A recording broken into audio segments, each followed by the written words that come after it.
Hello again guys, welcome to Tabletop Game Reviews. Today we're going to be looking at Diamant. This is a kind of a repackaging of an original game that went by the same name. And then there was a remake called Ink and Gold, which is still available now. But this is a recent release from Yellow. Let's go and take a look. So as per usual, we'll start by taking a look at what's in the box for Diamant. Now I have actually had to print off a English set of instructions for this. At the moment the easiest version to get hold of is actually in French. As someone who doesn't read French, I've gone off Board Game Geek, have a UK copy, English copy. Probably worth a print if you're in the same boat as me. We have a game board. This is completely optional. You don't need it at all to play. Some pieces. A chest for every person.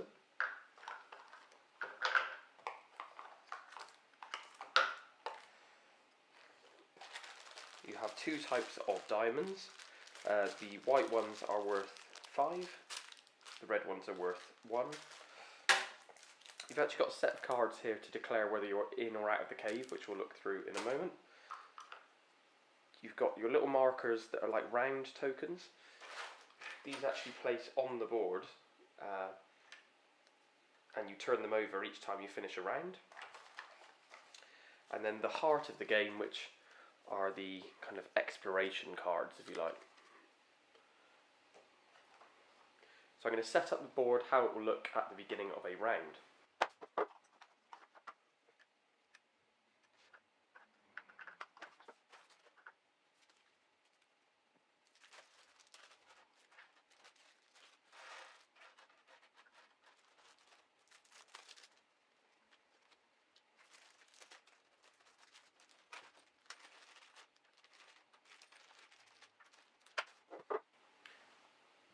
Okay, so this is how the beginning of a round will look. Each person has their own chest, their own player token, and their cards which indicate whether they're in or out of the cave. Now at the very beginning, we'll turn the top card over.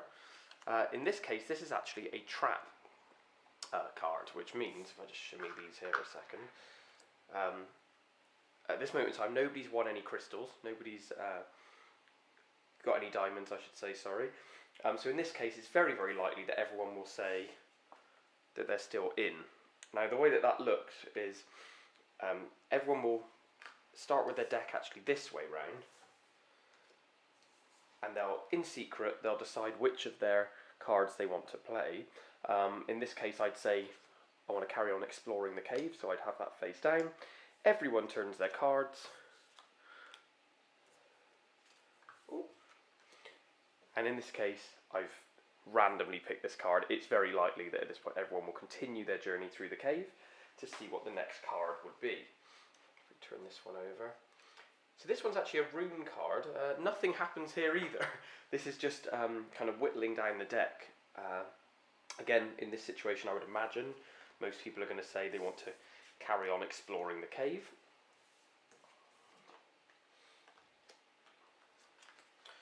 Another card. This is another trap. This one's actually a boulder. Now, just to be clear at this point, this is a push your luck game. So what will happen is cards will keep getting drawn. Another trap. Another rune. This is unbelievable. Normally you'd have...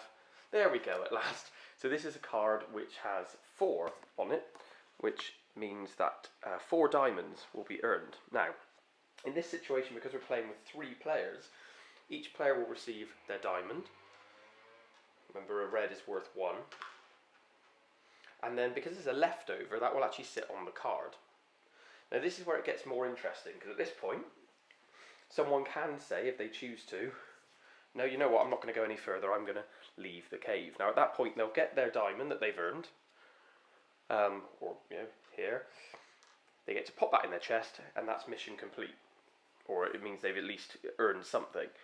Now, on the way out of the cave, the amounts that are left on these cards, so imagine I keep on exploring, I keep on divvying up my points and there may be some leftover diamonds here.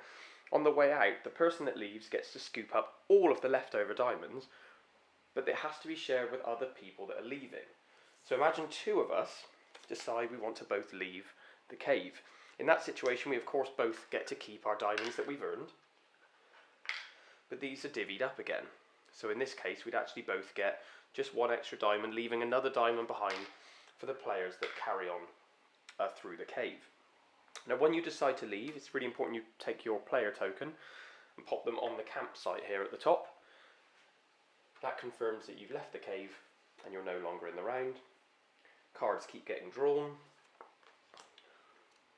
You get the idea. It's basically a push your luck game. Now what will happen here is when two of the same traps are drawn, which typically probably isn't going to happen now.